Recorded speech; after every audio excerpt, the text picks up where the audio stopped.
సుమారు 66 మిలియన్ల ఏళ్ల క్రితం భూమి ఈ రోజు మనం చూస్తున్నట్టుగా లేదు. అది డైనోసార్ల సామ్రాజ్యం. ఆకాశంలో ఎగిరే భారీ పక్షుల వంటి జీవుల నుండి భూమిని వణికించే భారీ మాంసాహారుల వరకు ప్రకృతిలో ఒక అద్భుతమైన సమతుల్యత ఉండేది. అడవులు దట్టంగా పచ్చగా ఉండేవి. మెక్సికో తీరంలోని యుకాటన్ ద్వీపకల్పం పైన ఆకాశంలో ఒక వింత కాంతి కనిపించింది.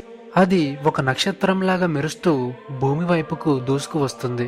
సుమారు 10 నుండి 15 కిలోమీటర్ల వెడల్పు ఉన్న ఒక భారీ ఆస్ట్రాయిడ్ భూమి వైపు గంటకు 1000 కిలోమీటర్ల వేగంతో దూసుకు వస్తుంది. అది కేవలం ఒక రాయి మాత్రమే కాదు, భూమి తలరాతును మార్చబోయే ఒక మృత్యువు.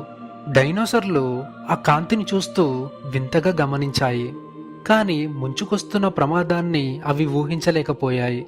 ఆ భారీ ఆస్ట్రాయిడ్ భూవాతావరణంలోకి ప్రవేశించగానే గాలిలో రాపిడి వల్ల విపరీతమైన మంటలు పుట్టాయి. ఒక్క సెకనుకు 20 కిలోమీటర్ల వేగంతో ఆస్ట్రాయిడ్ సముద్ర మట్టాన్ని తాకింది. ఆ క్షణంలో జరిగిన పేలుడు కొన్ని వందల అణుబాంబులు ఒకేసారి పేల్చితే వచ్చే శక్తి కంటే ఎంతో రెట్టు శక్తివంతమైంది. భూమి ఒక్కసారిగా కంపించింది. కొన్ని కోట్ల టన్నుల మట్టి, రాళ్ళు మరియు సముద్రపు నీరు ఆకాశంలోకి ఎగిరాయి. చుట్టుపక్కల ఉన్న జీవులన్నీ ఆ క్షణంలోనే బూడిదయ్యాయి. ఆస్ట్రాయిడ్ సముద్రంలో పడడంతో ఒక్కసారిగా అలలు ఎగిసిపడ్డాయి. 100 మీటర్ల ఎత్తున్న సునామీలు తీర ప్రాంతాలను ముంచెత్తాయి. అప్పటి వరకు ప్రశాంతంగా ఉన్న తీర మైదానాలు క్షణాల్లో జలసమాధి అయ్యాయి. 1000 కిలోమీటర్ల దూరంలో ఉన్న డైనోసార్లు కూడా ఈ అలల తాకిడికి కొట్టుకుపోయాయి. భూమి అంతటా నీటి ప్రళయం మొదలైంది. ఆ ప్రవాహంలో భారీ జీవులు కూడా గడ్డిపోచల్లా కొట్టుకుపోయాయి. అంతరిక్షంలోకి ఎగిసిన రాళ్ళు మరియు మట్టి కణాలు మళ్లీ భూమిపైకి పడటం ప్రారంభించాయి. భూమి అంతటా నిప్పుల వాన కురిసింది. ఆ వేడికి అడవులంతా అంటుకున్నాయి. భూమి ఒక పెద్ద కొలిమిలా మారిపోయింది. చెట్లు, మొక్కలు కాలిపోతుంటే ఆహారం కోసం వాటిపై ఆధారపడిన శాకాహార డైనోసార్లు దిక్కుతోచని స్థితిలో అల్లాడిపోయాయి. మంటల వల్ల వచ్చిన పొగ ఆకాశాన్ని పూర్తిగా కమ్మేశాయి. సూర్యకాంతి భూమిని తాగడం ఆగిపోయింది.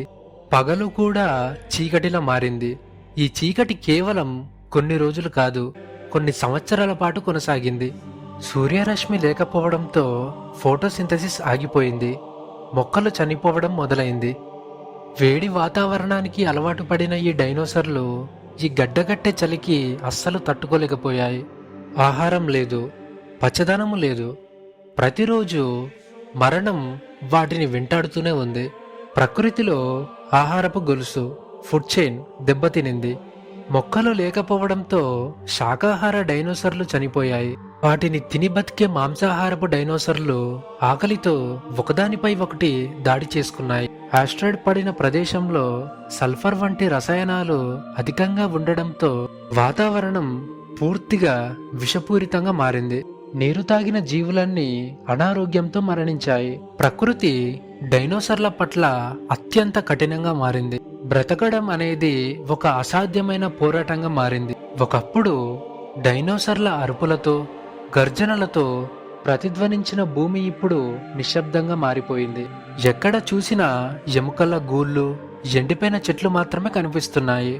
అతి కొద్ది జీవులు మాత్రమే నేల అడుగున లేదా గుహల్లో దాక్కొని ప్రాణాలను కాపాడుకున్నాయి. ఆ నిశ్శబ్దం ఒక యుగం అంతాన్ని సూచిస్తుంది. డైనోసార్ల ప్రస్థానం ముగింపు దశకు చేరుకుంది. ఈ విపత్తుల్లో చిన్న చిన్న జీవులు, ముఖ్యంగా ఎలుకల వంటివి భూమి లోపల ఉండి బతకగలిగాయి. అవి తక్కువ ఆహారంతో కఠిన పరిస్థితుల్లో కూడా మనుగడ సాగించాయి. కానీ డైనోసార్లకు అంత అదృష్టం లేదు. అవి తమ భారీ శరీరాన్నే శాపంగా భావించాయి. భూమిపై అత్యంత బలవంతులుగా పేరుగాంచిన జీవులు ప్రకృతి వైపరీత్యం ముందు తల వంచక తప్పలేదు. 160 మిలియన్ ఏళ్ల పాటు భూమిని ఏలిన ఆ జాతి అంతరించిపోయాయి.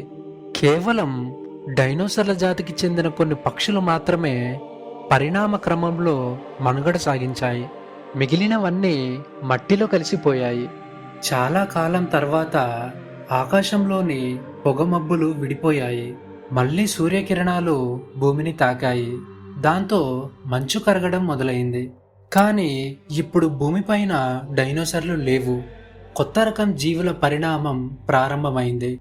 ఆ ఆస్ట్రాయిడ్ ఒక జాతిని అంతం చేస్తే మరో కొత్త ప్రపంచానికి పునాది వేసింది. డైనోసార్లు లేని ప్రపంచంలో క్షీరదాలకు స్వేచ్ఛ దొరికింది. అవి వేగంగా అభివృద్ధి చెందాయి. చిన్న జీవుల నుండి క్రమంగా పెద్ద జీవుల వరకు పరిణామం చెందాయి.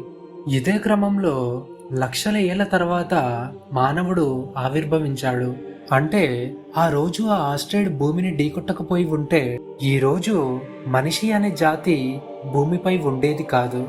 ఈ రోజు మనం చూస్తున్న డైనోసార్ల అస్థిపంజరాలు మనకు ఒక గొప్ప పాఠాన్ని చెబుతాయి. ఈ భూమిపై ఏది శాశ్వతం కాదు. ఎంతటి బలవంతులైనా ప్రకృతి మార్పులకు లోనవ్వాల్సిందే. శాస్త్రవేత్తలు మట్టిని తవ్వి తీసిన ప్రతి ఎముక ముక్క వెనుక ఒక పెద్ద చరిత్ర ఉంది.